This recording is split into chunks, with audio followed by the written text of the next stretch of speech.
Welcome to the Mini Transat Mission, an offshore sailing podcast. I'm your host, Peter Gibbonsneff, and this is episode number 14. Hello, and thank you for listening to another episode where we talk all things related to the Class Mini 650 and the Mini Transat. This week, Piers Copham joins me on this podcast. He is from Great Britain and completed not one, but two Mini Transats on his Mini, both the 2021 and 2023 editions. This is the first guest we have on who races in the prototype part of the Class Mini, which I think you'll all find really interesting. Same size of boat, but made out of carbon fiber, taller mast, cannon keel, water ballast, etc. Also, going into the recent Mini Transat, Piers first completed the Solitaire du Figaro, a massive solo race achievement in itself. Then, just a few days later, crossed the starting line in the Mini across the Atlantic. Wild stuff. All right, let's do this.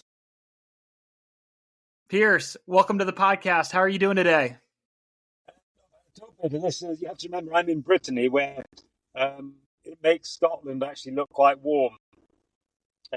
So yeah, I'm sitting in the rainstorm outside the harbour here, but yeah, it still looks good to me. That's great. So yeah, can you explain a little bit? So what is Brittany, and what part of Brittany are you in? Can you talk a little bit about that? Hey, very good point. Hi folks. Brittany is the sticky out bit of nose of France. France being that country in Europe which usually has a different take on Anglo-Saxon values, but Brittany is the heart of French sailing and arguably one of the strongest areas in the world, certainly for solo offshore racing. And the capital of that sailing is Lorient, which is where I am. And by accident, that's where I've actually ended up for the last 5 years. It is the world centre for solo ocean racing. Hey, I really wanted to say thank you for coming on this episode of this podcast. And part of the reason why I really wanted to have you on is I think you have a really interesting story, that you're one of the few people that has probably done two back-to-back Mini Transats on the same boat. I feel like there's not many people that can say that. So I'm really excited to talk to you today. Well, Peter, given we have a little bit of a nice dual sort of mid-Atlantic, then thank you, Gombe. I think your compliment is that after one Transat, you were still going about as fast as I was. No, I suppose two or three things. I have sailed for decades. I'm clearly 21 plus a couple of years. I've sailing since the age of 6, but I've never had the chance to really compete on the solo circuit until probably 5 years ago is when I bought the boat. And for me, it was very much about almost learning from scratch again. So the Mini Transat for me, I bought a boat that quite frankly was a lot better than I was. But I wanted that boat because it had all the things that I could do to learn. So canting keel, asymmetric dagger boards, it's all carbon. And it was old, but it had all the toys to learn and play. So quite frankly, on the first Transat, the only thing you really needed to change was the skipper. So rather than selling the skipper as opposed to the boat, it was improved. So for me, it was very much it was a boat to learn an awful lot on, that I could easily spend 3 or 4 years learning stuff, as opposed to a lot of people, they'll buy a basic boat, train up, do the first Transat, and then graduate to a better boat. I went in straight into the better boat because it was all about learning to me, not getting a racing result in a series class, series being the basic boats, and then going on to try and do a better result in the prototype class, which are the more inventive, usually faster boats. Yeah, that's great. That's great. So I think, we're going to get into the boat and all that kind of stuff. But I think the one question that I think a lot of the listeners might have right off the bat is, you're calling from France. You've been there for a couple of years. We are not detecting much of a French accent there. Can you explain a little bit about your background and where you're from? Yeah, I guess you can't avoid that one. So what used to be a joke, but was, you're English, or vous êtes anglais. No, I have an Irish grandfather, a Welsh grandfather, and I grew up in Scotland. So yes, British, but not English. That used to be a joke, but these days the politics make it slightly sensitive. But the serious point is that Celtic background means actually it's a lot easier for me in France, because this is also a Celtic region of the world. The Celts being all those parts of Europe that got swept to the west about 1,000 years ago, and there's quite a history over a couple of thousand years of seamanship and sailing. And so, for example, the reason to come here was originally by accident. They have more boats here than anywhere else, so the ones that this class Mini. But because of its heritage in sailing, it has become the centre globally because of its sailing heritage. So yes, despite the non-French aspect, then wherever you're from, there are probably, I think, 15 or 17 nationalities in the Mini Transat. There's no escaping it is dominated by the French. But you obviously have Peter, US, me from the UK, but then you've got Italian, Spanish, German, Austrian, even a couple of Japanese, and so it goes on.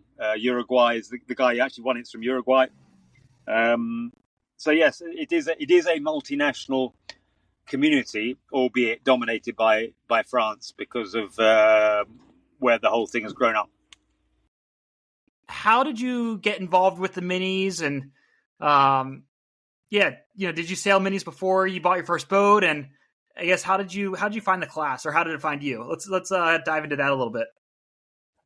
Well, there's a whole other question we'll cover separately, but there's a huge family history of sailing, so it goes back generations. So there's a certain sense, not of obligation, but simply that's what we do. So I've been sailing since the age of 6, and growing up in a fishing village in Scotland, there weren't actually any real sailing boats, so I had to build my own. So an old rowing boat, an oar for a mast, and a bed sheet for a sail. So you had to row the thing upwind, pull this bed sheet up, and then sail downwind. So my sailing's a bit rough and ready. So I was always looking for ways to improve. My day job is very much in engineering and then into business strategy. But as a hobby, sailing has been in with me for just all my life. And about 15, 18 years ago, I saw one of these amazing little boats tied up on a pontoon where I was doing some sailing instruction. And I said to someone, what on earth is that thing? And he said, it's only for mad people. And I knew instantly that was for me. It seemed to have 10 times more bits of string and things you could control and set up and do. And so it's been a dream for a long time. And I finally managed, after all the family responsibilities, to think of buying one. But no, to your point, I hadn't sailed at all before. But for me, it really was about learning, sort of going from basically enthusiastic racer cruiser to something quite serious. And so I bought the Mini, having never actually sailed one, but knowing with all the dinghy sailing and various racing I'd done that this is definitely something I want to progress. So doing a bit of research. That's awesome. By the way, you are not alone in that. A lot of the people I've talked to have done a similar thing. I think that's awesome. Yeah. No, you do not have this. By no means do you need to have tested. Obviously, good to know what you want to do before you make any investment. But it's been absolutely fantastic. It's been even better than I'd hoped. It's a very welcoming class. It really is more like a sailing club on water as opposed to sort of open competition. Yes, it's incredibly competitive. It's also very, very sociable and learning from each other. In this boat class, you almost can't avoid it. Yeah, no, I think that's a great point. I mean, the class Mini itself, the spirit behind the class, I think is incredible. And I think, you nailed it there. I mean, there's so much more to it. I mean, the social aspect, but even more just like the community. I feel like it's a sense of community across the class. I mean, I guess are there any experiences that kind of come to mind, or how else would you describe that to people about the class itself? No, completely agreed. Now, from my point of view, I expected it'd be a lot of hard work in terms of learning. It's like going from a family sort of regular car to Formula One racing or stock car or whatever you want to think of. So I expect that to be hard work. I expected to learn a lot on the nav, and I expect to learn a lot of things around the sort of the management of a boat, ranging from how to sleep to how to navigate transatlantic with only basic GPS. But what I hadn't expected was the strength of community.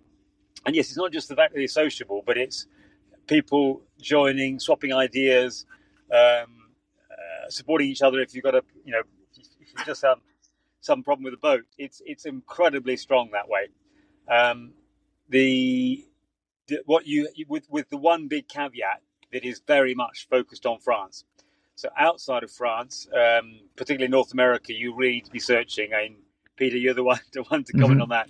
But it's similar in the UK. I'm the only British sailor that's been in class Mini for the last 2 or 3 years.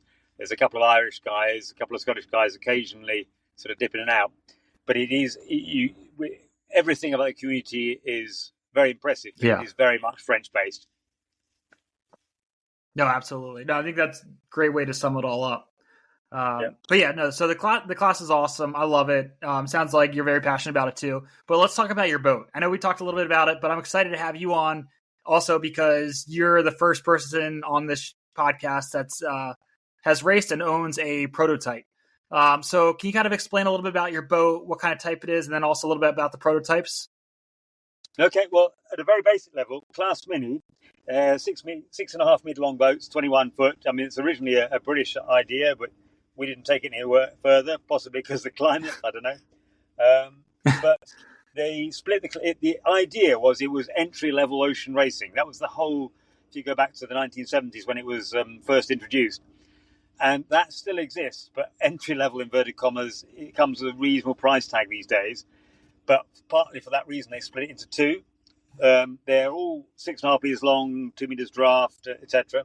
But there's what they call series, i.e., what a standard type of boat. So it has a fixed keel. You can't use carbon, and the idea is to cap the budget, keep the boat simple. So that's both the budget criteria and also training. You know, if you're not used to sailing a high performance boat, you want to keep it simple to start with. So no canting keel, no foils, etc. So that's the series class. And very crudely speaking, no carbon, aluminium mast, that sort of thing, a fixed keel. The prototypes, within the box rule of length, depth, etc., you can do an awful lot more with it. So you can make it out of carbon, you can have it foiling, as long as it's a maximum width or whatever it is. And so it's, as the name says, it's a prototype boat. The latest ones are actually foiling boats, but they're still to be proven in terms of is it actually robust enough to do a transatlantic in? And the answer is almost yes now. But my boat's an old prototype, so it's 16 years old, but it is still relatively competitive because a lot of it is about endurance and it's a great looking your boat. average speed up. Yeah. So that's the basic difference. Series boats, prototypes. Prototypes are a lot more toys to play with, and the newest ones are foiling, i.e. flying boats. And they're typically 10% faster. Yeah, so you've done a lot. Have you calculated how many miles you've done on your boat? You've done a lot of sailing on that thing over the last couple of years. I think I have now been around the world. Even before the last Transat, I'd already apparently done about 10 or 12,000 miles in competition.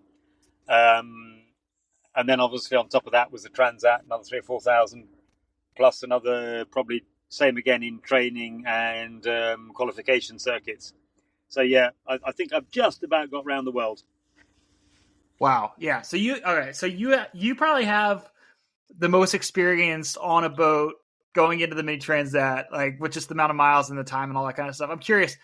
Let's talk about the boat in the sense of what do you like about the boat, your specific boat that you have that you really either enjoy or you think is great performance wise. What's been good about your boat?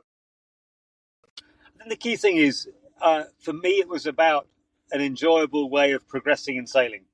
I mean, set aside all the people and the class and the support. The boat itself, as I say, it is now 16 years old, but she's still a competitor. If you gave it to the guys who won the race, it would have come in the top 5 or 6. That doesn't mean it's the best 5 or 6, wow. but she could be that far. Well, her sister ship did actually come 5th. She's slightly newer, slightly more modern, but basically the same design.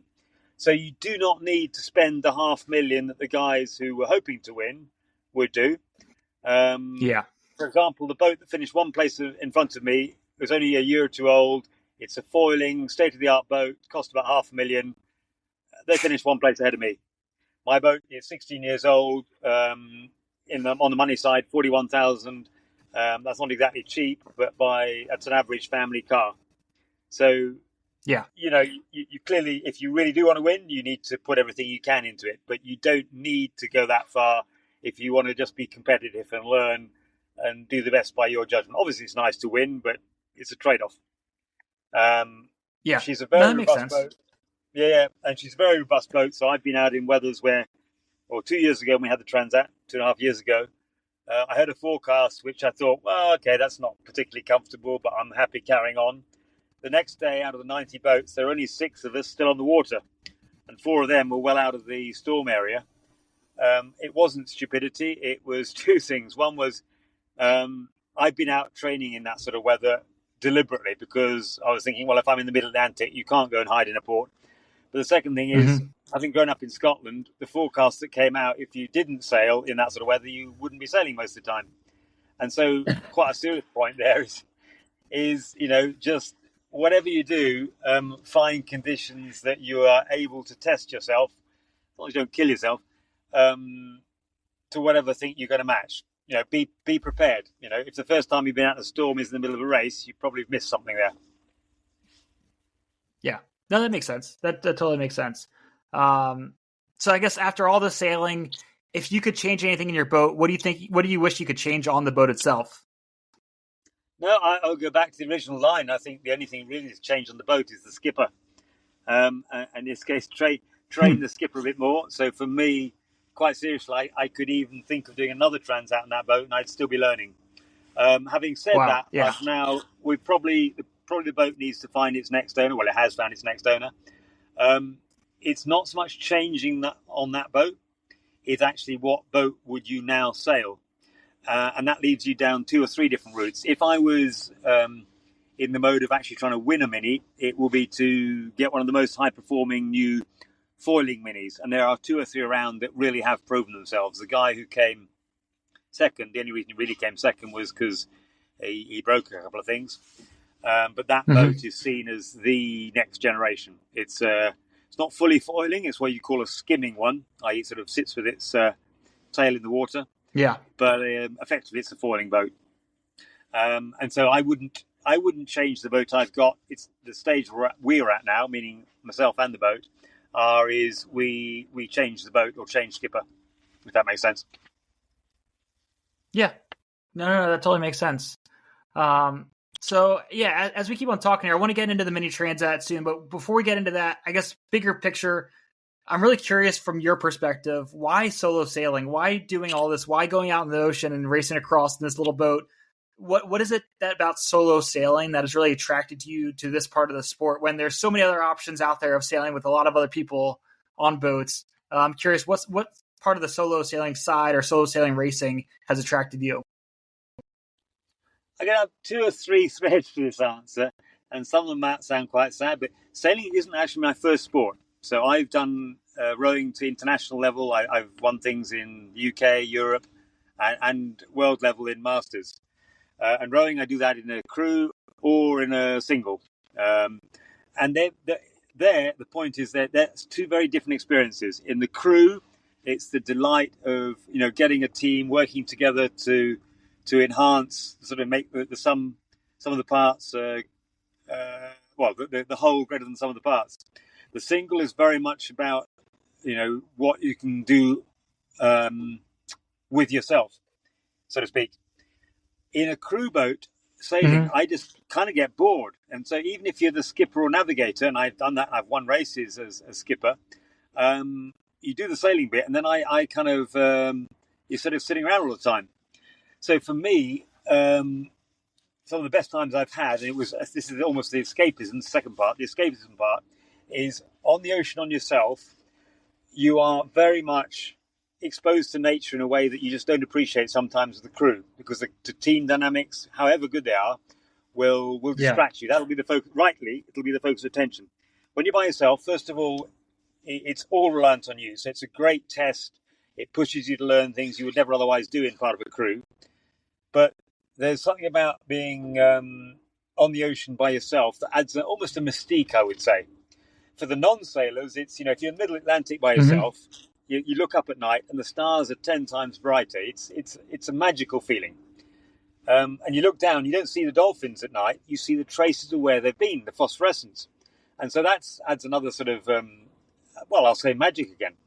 So those sorts of things in a crew boat, yes, of course you see them. But it's the combination of that, the intensity. You are never short of things to do, whether it's sharpening up the navigation, the performance of the boat. There is always something going on that you can attend to, that you can improve, that you can learn on. And that combination of things for me is what makes it. So yeah, it's been everything I'd hoped and more. We also know there's so much more that goes into these solo sailing races than just the racing out there. I'm really curious, what were some of the biggest challenges you had going into the first Mini Transat? Well, whatever you think you may know about yourself, you can't be certain how you'll act or react in the experience. So for me, I'd already done. I've done 3/4 of an Atlantic voyage. No problem with the boat. It's just we stopped at the Azores on the way back. And my concern then had been, would I be too bored? It was a sailing school boat. I was sort of the first mate, if you like. Yes, it wasn't that exciting, but it was like walking the course. So I knew I wanted to do it. I had no concerns in the sense of would I be scared of it. It was much more how would I experience it in solo. See our previous little piece. But I think from that point of view, it held no fears. It was what would I be enjoying about it was the next stage. And I think I go back to what I've just said, which is it's been absolutely great. But the concern was how I would react and what would happen. And the only way you can prepare for that is, the more solo time you spend before you do a transatlantic, the better. To set off without having done, 1,000 miles qualifying, which you have to do as part of Class Mini, or up to 1,500 miles in races, you need that not just for the class's benefit, but for your own benefit. And so with that under your belt, I kind of thought I knew how it would work out, and it pretty much did, but it was better, more fun, and a much bigger experience than I thought it might be in terms of the overall impression. It's the navigation, what route you plot across the Atlantic, what conditions you're going to experience. All of that none of it was unexpected, but it was more and better than I'd hoped for, if that makes sense. So it's been a fantastic journey. Yeah. Yeah, so I'm curious. So going to that first Mini Transat, did you have any challenges on like the logistics or the administrative side, or was that all pretty straightforward for you? No, if anyone says it's straightforward, they either don't understand the Mini Transat or they're incredibly lucky. I think the one thing I probably did underestimate, I knew it'd be a lot of maintenance, but it was even more than I thought. And so the lesson from that, and I did suffer in the Mini Transat. I lost my steering with 2 days to go. So I had 2 days with no sleep, steering with the sails, no pilot. Wow. And that was fairly minor. Some people they've had to bail out probably because of that. But the lesson I would say is the two sort of half serious, said in jest, but very serious. For every day in a prototype, at least, you spend on the water, you probably need to count on 10 days ashore. You just need to strip the boat down. Or a different way of looking about it is a bit like Formula. I believe it. Yeah. Well, I was going to say the second bit, which is the same sort of story, is a bit like Formula One car racing. You can't leave stuff in place until it breaks. You almost have to take the boat apart after every big race or every big adventure, whatever it happens to be, because these boats are designed, certainly the prototypes, to very, very, not minimal engineering standards, but they are lightweight racing machines as opposed to things that are designed to last a decade. The series boats are slightly more robust. Yeah. Exactly. Yeah, that's all a great point. So I'm curious, after hearing about that, how were the challenges different going into the second Mini Transat? Well, I think the most basic way possible is making sure I actually took the lessons from the first one and put them into practice in the second one.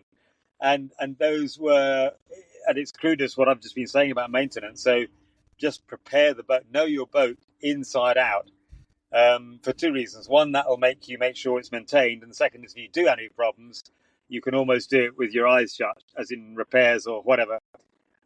So I think that's the biggest single lesson that anyone would say about the racing they've done. The second one is all the peripheral stuff, which I actually did. It worked pretty well for me the first time round. Was the sailing is only a tiny bit of what it takes to cross the Atlantic. That's not too obvious. On the one hand, it's what food you're going to eat. Have you got the right stores? Have you got enough? Is it all in the right place? For example, if all your food needs water and you suddenly run short of water, or if all your food needs heating up and your gas stove goes, you might want to think about what your contingencies are. Yeah, On the that's a other great point. side is and the other side is sleep. People will tell you all sorts of things. Everyone is slightly different, but there is a basic pattern you can work to that is worth learning.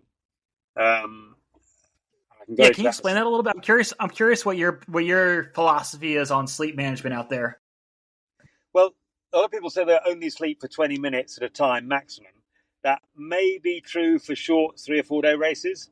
And with only one or two very rare exclusions, I would say that they're either lying or they're incredibly there's one. I think one person actually managed to do that. If you look at some of the big professional around the world racers and go back to Ellen MacArthur, the British woman who was one of the youngest to get podium result in the Vendée, she worked with a sleep psychologist, and crudely speaking, they were saying 4.5 hours every 24 hours is probably what you need, certainly on average. You might be getting away less for a day or two. And of that 4.5 hours, typically your sleep has the deep sleep cycle, which is around about an hour and a half on the average person. So the ideal might be 3 1.5 hour sessions. But the reality is, when you're solo ocean racing, you very rarely have that luxury. So you might get 1.5 hour session, and the rest is made up of 40 minutes or 20 minutes or even just 10-minute cat naps. And you fit that around, weather systems, where you are in the race, what you got to negotiate. So you actually end up trying to, even though you're not sleeping that much, you sleep ahead of when you need it. So don't wait till you're really tired before you sleep. As far as possible, get sleep before you feel you're so far gone, because otherwise your decision making just falls apart. Yeah, no, absolutely. That makes a ton of sense. What was the longest nap that you got on this last Mini Transat? Well, I don't know if I should make this official. I think I'd set I was very, very burnt, I think is probably the right phrase, on the first one. Not because I just come off the back of a Solitaire du Figaro. I was the first person to be dumb enough to do two serious class races back to back with only 10 days. But it wasn't that. It was the fact that on the preparation side, the one thing I didn't check, I spent till 6 o'clock in the morning on the day of the start, had 1 hour left before they had to put the boat ready to go to do any sleep. And I think about 2 days in, I set the alarm for an hour and a half, and 6 hours later, I woke up. Oh my god! Now, luckily, I wasn't anywhere near the coast or anyone else, and that was a little bit worrying. But it's a sign of what happens if you get too tired. You should not get that. You really should not get to that state. You're a danger not just to yourself but to others at that point. And so the serious lesson is there. Do not go in thinking I'll be really macho and just not sleep. Certainly on a long race, you can't think that way. Yeah, no, that makes a ton of sense. All great points there. So I'm curious. So thinking back to the first Mini Transat, the 2021 edition that you did, what was it like crossing the finish line the first time? Magical. It's such a sense of achievement. Even despite that was the 2 days where I probably did only have about an hour and a half, 2 hours in total. I was just doing 10 minutes. I finished in daylight in some of the most beautiful sailing conditions in the Caribbean. So I did have that luxury. If you finish at 2 or 3 in the morning in the middle of a tropical storm, you might be feeling slightly less buoyant. But I finished in beautiful sunlight in the afternoon. I had actually done far better than I'd hoped as well, despite the last couple of days. And so it was just such a feeling of exhilaration, despite the fatigue. The welcome was stunning, awesome. But the biggest single thing was it was just a really, really enjoyable sail. May not always been easy, but it was really enjoyable in the broadest sense. A lot of fun at times. Sometimes it was just simply the sailing challenge.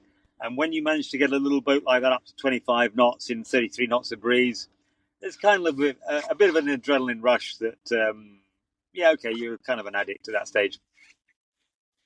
Did you just say 25 knots for boat speed? Yep.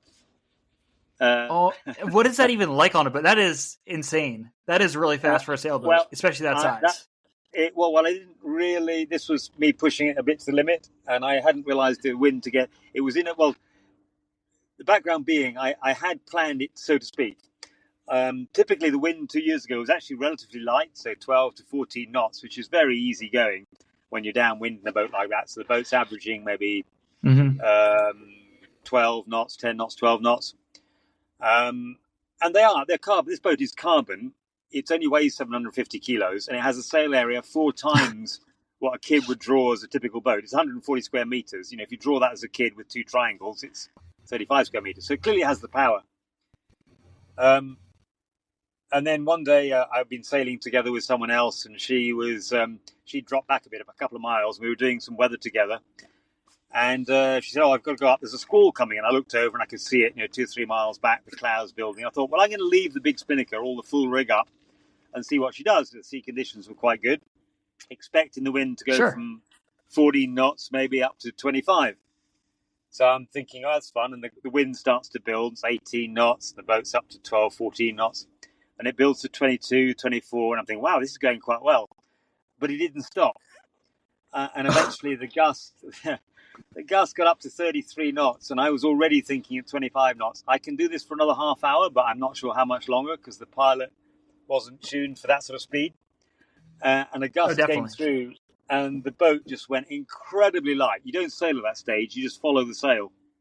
So you follow wherever the boat wants to go. And she went incredibly light because the boat was completely out of the water, except for the last meter. Though it's an old boat, she foils on her canting keel. And it was absolutely amazing. But I was thinking, that's incredible. What do I do now? I can't get this sail down in 30 knots of wind. Well, at least I hadn't tried it before. And I can steer this for another hour or so. But the typical tropical squall is through in 3/4 an hour and a quarter. And so it was absolutely stunning. And to put a couple of numbers on that apart from that, in case you think I'm making up, probably that was the log. The GPS speed might have been a couple of knots an hour. But this woman, halfway through this, there was a squawk on the radio saying, Piers, what on earth are you doing? I said, why? She said, well, it looks like you're supposed to be doing 17, 18 knots. And I said, well, yes, I'm doing more than that. So, well, how are you doing that? And she'd been 5 miles behind me at the beginning of that hour and a quarter. At the end of it, I was 17 miles ahead of her, and she wasn't going slowly. My gosh. So the boat really was flying. That's wild. That's awesome. I don't advise that. I would. That's the one time I would counsel my younger self that was quite fun. But if you were actually aiming to get across the Atlantic in one piece, you probably would have swapped the spinnaker down or borne away a bit quicker. But it was certainly a good lesson in what you can and can't do. So yeah. That's great. That's great. Yeah. So I'm really curious. So here's something else I got a question on. So you've done 2 editions, like we talked about, the 2021 race and the 2023 race. I'm curious, can we talk a little bit about maybe the similarities of the 2 editions and how they're different also? I'm curious how that experience was for you in the sense were they the same, like navigation wise, or what the fleet was doing, or was it just both very different races? No, they were. And again, that was another lesson which every sailor with any sort of experience should know. You can never manage the sea, you manage your reaction to it. And with that goes, you should never think, oh yes, I know what this is like, this is how it goes. Because in the first Transat, I'll give you a couple of things, because it was such, I would say, benign, kind conditions, the second leg at least, it's typically 12, 14 knots. Yeah, second leg. The first leg was when... Should we talk about the first leg? Okay, I kind of touched on that. The first leg, we knew it was going to be quite rough, but I saw 50 knots max, not over the boat, but under the keel, because it didn't log a max wind speed, it logged my max boat speed. And so that was when I did stay out. But the boat I'd tested in up to 45 knots already, and that was incredibly lively. This time round, the overall wind was more stable, but it was still pretty tough set of conditions. Going around Finisterre, the name obviously means end of the world in Spanish, and it lives up to its name. It's an incredible combination of winds, ocean currents, and the continental shape, the north of Spain. So you do get it's renowned for its conditions, and it proved so again this time, albeit with every time. I feel like every time. Yeah, exactly. Yeah.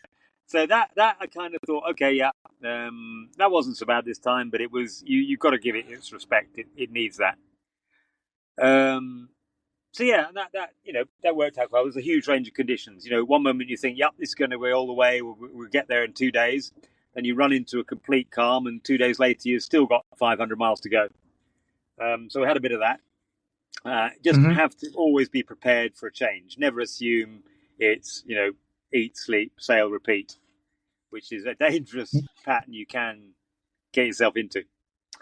Yeah, and I feel like for the 2020, Yep. hey, real quick, I feel like for the 2021 race, also, I feel like it's important to highlight a couple of big things for the listeners too, in terms of one, you guys had that big storm that most of the fleet went in for a night. You guys also had a volcano that was erupting on La Palma, where you guys were pulling into. Where when you guys started, you weren't even sure if you guys were going to pull in there or not. And then then there was also big riots and protests in Guadeloupe. Yeah, no, you're quite right. So as ever, you can only manage your own reactions, but that race was certainly, it threw everything at us in all the senses you just said. So yeah, one morning I woke up in the Canaries, and my boat, I was sleeping on the boat, was covered in about a centimetre of black volcanic ash, and that happened more than once. It really was a bit surreal. And there was a serious concern.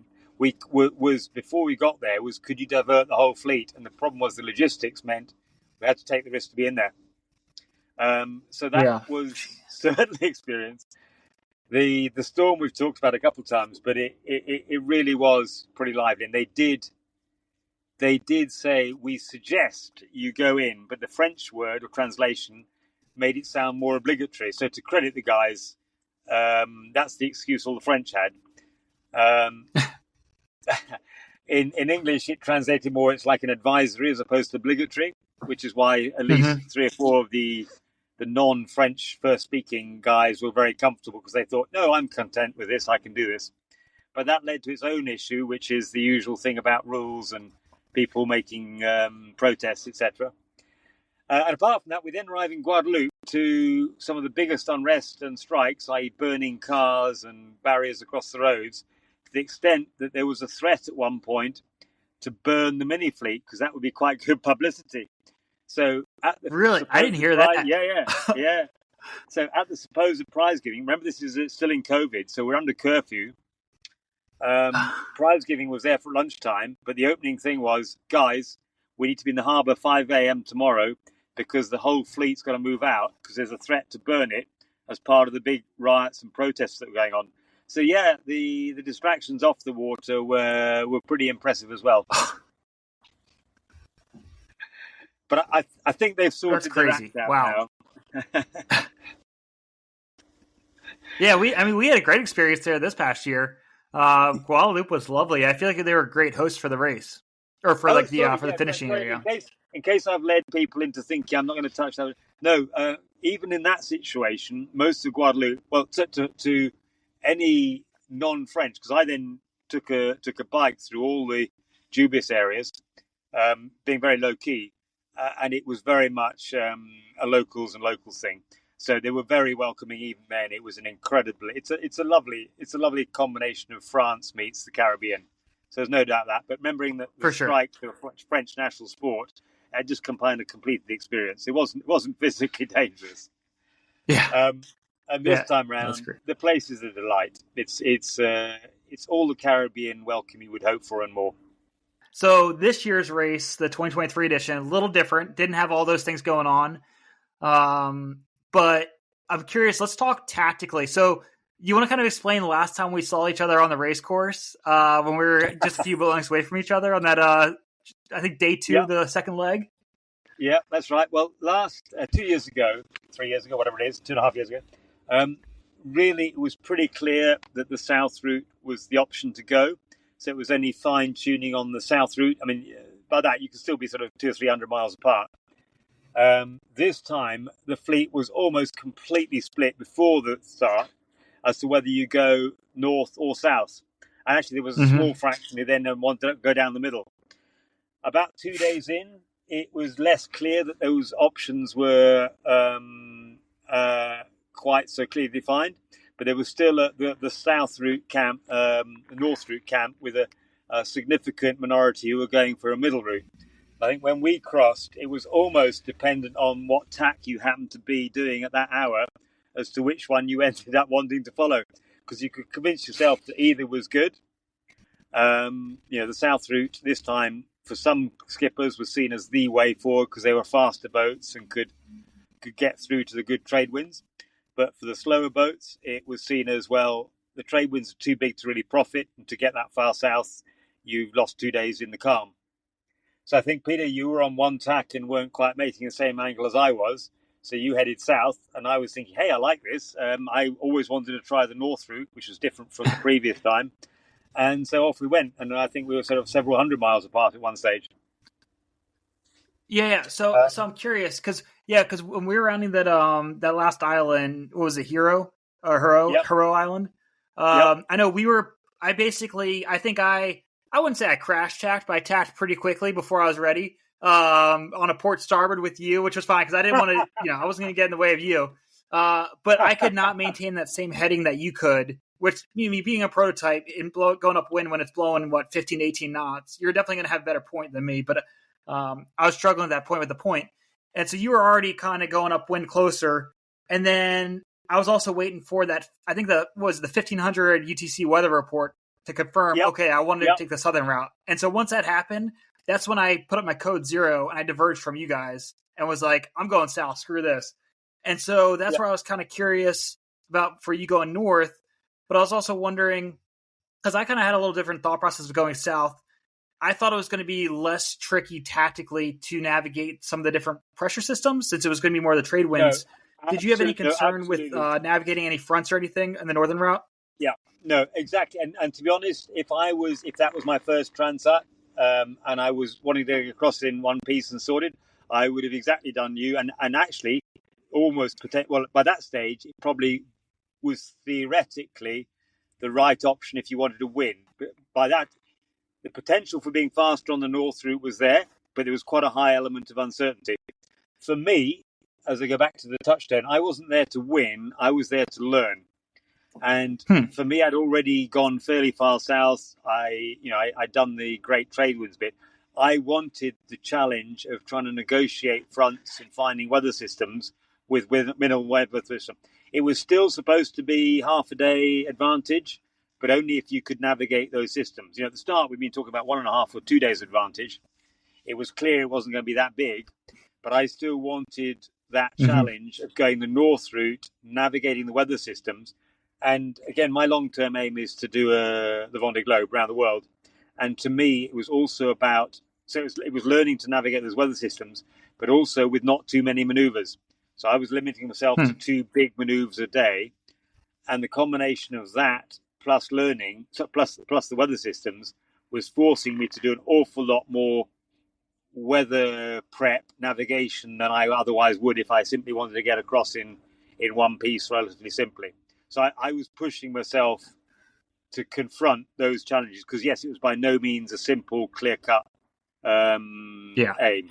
Yeah. And it's interesting because the boats that won, both on the prototype and series, they did take that northern route. So it did pay off for them. But also the boats that won the southern route also were podium finishes for some of them too, or close to the top. So it's not like it was like a clear-cut win on the north. No, exactly that. And I think most of the guys who were in that position or other people commenting who knew them well said, well, they would have got the same position if they'd done the opposite route. So the view in the end was and that's still pretty unusual because now the very crude difference between the north and south route is the south route 9 out of 10 times will be the faster route because you go south, you pick up the trade winds and you blast west going downwind. The fast northern routes rely on actually going upwind for quite a lot of time because it's short. Basically, it's shorter. If you go the south route, you're doing 2 sides of a triangle.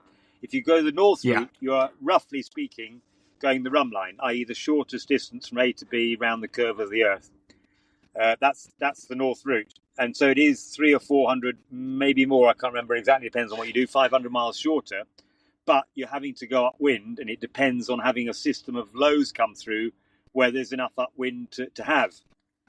And when boats were a lot slower, you didn't have these really fast semi-foiling boats, that route was actually more often okay, because the difference between an upwind max speed and a downwind max speed was less than it is now. Now the downwind speeds are so high that it's very rarely worth going a northern route, because upwind is just by definition much slower. Yeah, it's interesting to say, because I was surprised with how many boats did pick the northern route, because I thought it was a lot more like 50-50, like when we were talking to people in the mornings. And then that second day when a lot of boats started going north, it's like, wait a second, what's going on here? I think... So I was definitely a little surprised. It depended very much. Well, I was in at least two different groupings of people. Oh, before the start, I was with two different clubs, effectively, if that's the way of putting it. And I had the weather forecast from both. They had the same inputs, and they were both coming, because there were two different weather routers coming to completely opposite conditions, opposite answers. One was going very much south, that's the only answer, and the other was saying north, the only answer. So it was partly dependent on which group of sailors you were with in that, and I'd seen both. What tipped me in the balance is I wanted to try that northern route, and so even if it was kind of 50-50, if it was going to even have a half a chance, I was going that route. Then on the day, and that's the day we were having our little entertainments, we were doing some match racing in the middle Atlantic, or at least around one of the islands in the middle Atlantic. And it wasn't deliberate, Peter. It was just I got a big wind shift, so I wasn't trying to force you off the track. No, I know. Yeah, no, that was fun. I did try and do a thumbs up, and I think that meant to me, you're okay, you're going to clear me. And I think to you, it meant, hang on, are you thumbs up to turn? Anyway, we were that close. Probably was 2 or 3 boat lengths. We were pretty close. It wasn't worth having any collisions, or just, I didn't want you to alter your course or anything. So I wasn't going to put you in that position, because it would have been really close. Yeah. But for the guys listening, that's part of the entertainment. You can be in the middle Atlantic, but as someone said at one race, because of all the radio chatter, even the Atlantic isn't big enough, in brackets, to be quiet and alone. You do keep bumping into people. Yeah. Or at least metaphorically, if not physically. But no, so exactly. The point was, at that point, it was almost that the wind had shifted hugely. So there's one group of boats who were in the lead who suddenly found themselves quite far back. And a lot of those guys were ones who thought the north route was going to be good. And for a short time, that emphasized the value of the north route. So I think they were sort of saying, well, I know better the devil I know. Then there was a group, and I was in that group, who wanted to do the north route, whatever happened, and nothing that happened on that day changed my mind. So I think you had that's why you probably got more people on average going north than you might have originally thought. I think the other thing was the guys who were persuaded that north was good, what was stuck in their mind was the forecast from the start, where they were, even the guys who were saying go south, were saying you got 2 days of calm that you have to fight out, but it's worth it, because after that you'll get good winds. So there were probably a lot of people who thought they were going to go south and thought, no, there's a lovely wind north. And that's kind of a third group of people. So that's why you probably got more going north than you might have thought. Yeah. No, that's interesting. And it's funny because it wasn't that calm going on the southern route. So I think it was better than the forecast. It was. And if you look at, I think with hindsight, you were probably now all would go with the southern route. It was touch and go, but the risk is far less in taking the southern route because it's more predictable, if that makes sense. Yeah.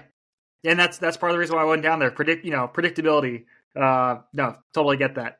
So I'm curious, what would you have done differently in your preparations now knowing both these races and everything that's gone in, for people listening to this that are thinking about doing the Mini Transat, and then also with all your experience, what would you have done differently for the preparations going into it?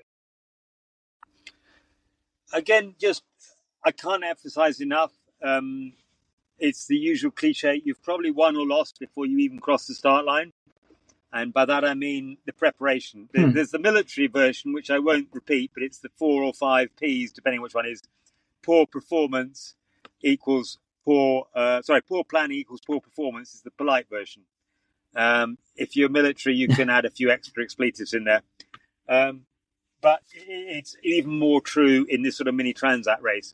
And the most fundamental one is just make sure your boat, you know it inside out, and that there's nothing left to chance in the kit. Whether that's the rigging, if there's a doubt about a stay or a sail or a mast or a spar of any sort, fix it. With all the rest of it is preparation. Have you got the kit for getting is your radio work good enough? Are you good enough at the forecasting? Because it's very difficult to hear sometimes in the Middle Atlantic. What the forecast is, you've got no electronic data. It's all reliant on a verbal weather forecast. Through to sleep management and how you manage yourself when you're in isolated conditions. So that sort of preparation, just again, you can never do enough of that. And that's the biggest single thing, I think, to emphasize. I'd add to that, in case it's all sounding a bit too heavy and depressing, because the more you do that, the more fun you'll have. On both of the races, it was just a real joy. Even in the toughest moments, it was a delight to be on the water. The other thing is, it was pick up on a point a few minutes ago, was about having done the first one, I was slightly lulled into salsa security. Oh, I know how this works. You head south, and then you turn right, and you get to the Caribbean. And the wind's nice and steady, so it's the second stage. And as I said before, on the first time round, the winds were 12, 14 knots average. Obviously, the squalls at the end are pretty powerful, so be ready for them. It's a very different type of sailing. But anyway, so I didn't even I had the main spinnaker, the big spinnaker, up for 11 days. I never took it down. It fell down because the halyard burnt through. Brand new halyard. You have to change the position every day, otherwise just the motion of the boat melts it, essentially. So this thing drifted down. And the second thing is, because the wind was fairly steady and relaxed, there was only one day I actually got particularly wet from the spray of the boat. So I thought, this is easy, this is how it works. Make sure you're prepared. So I had very little sense of waterproofs.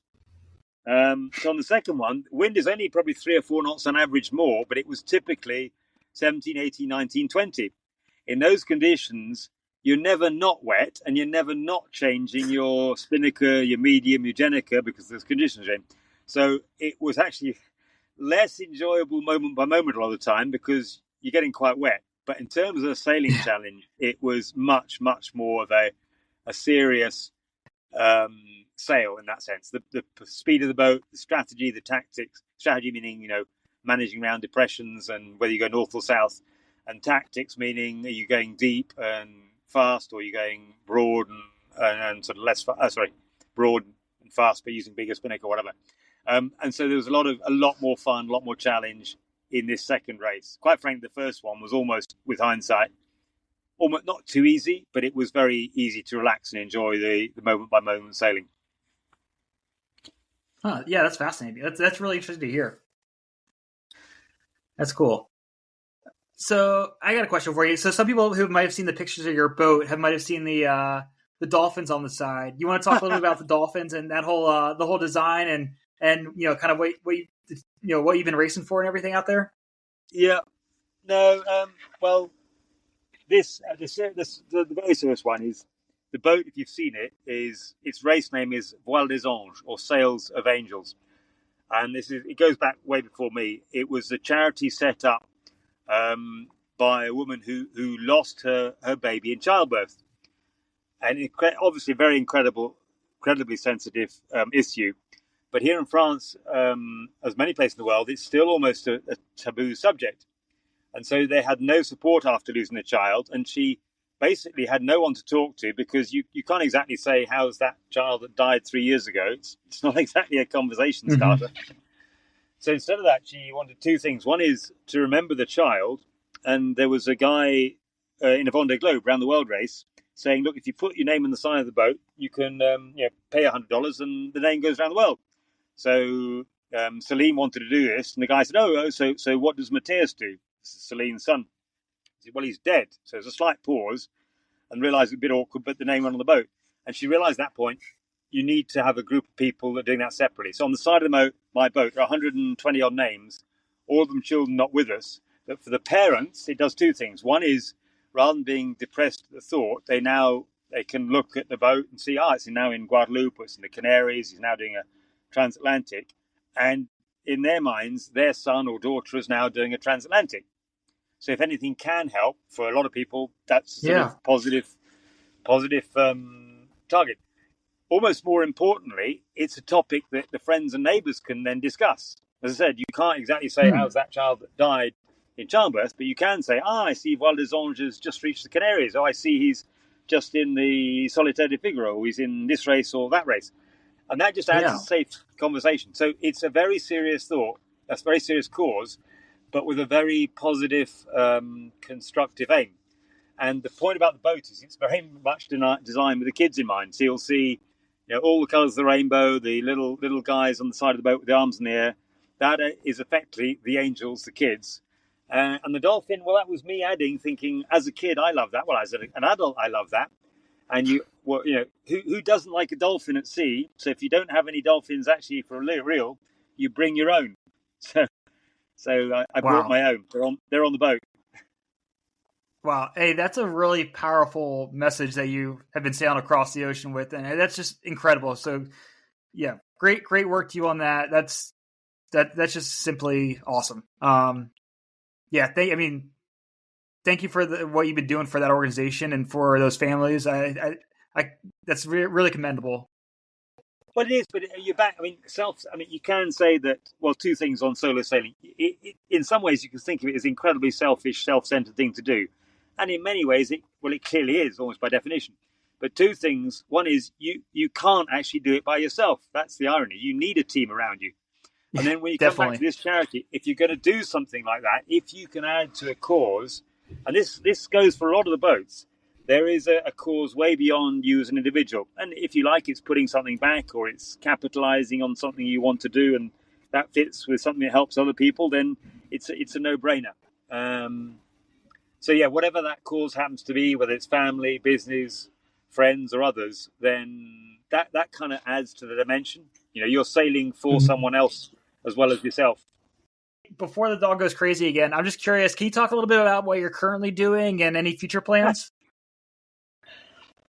That's a risky question. I'll try and keep it short. Basically, if I do nothing else before I die, my bucket list only has one big thing in it, and I've got about 20% chance of achieving it now. It was a dream 2 years ago. It became a plan with 5% chance. It's now a plan with 20% chance.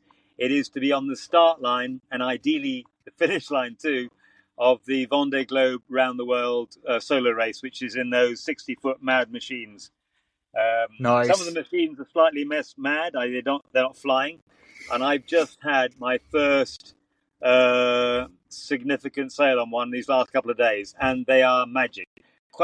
Quite seriously, they are just big dinghies with lids. It's the same as my Mini. It just happens to be 60 foot long rather than 21 foot long. However, with that goes a budget that's probably 100 times the size. So the value of my Mini wouldn't even pay to re-rig one of the boats I'm looking to buy. So we're now on the next stage, and most of that is about funding. But yeah, the finish line, the goal is to have a boat on the start line in the colours of Val des Anges, Sails of Angels, for 2028. And it may sound a long way away, but if I don't start now, I will be too late to make the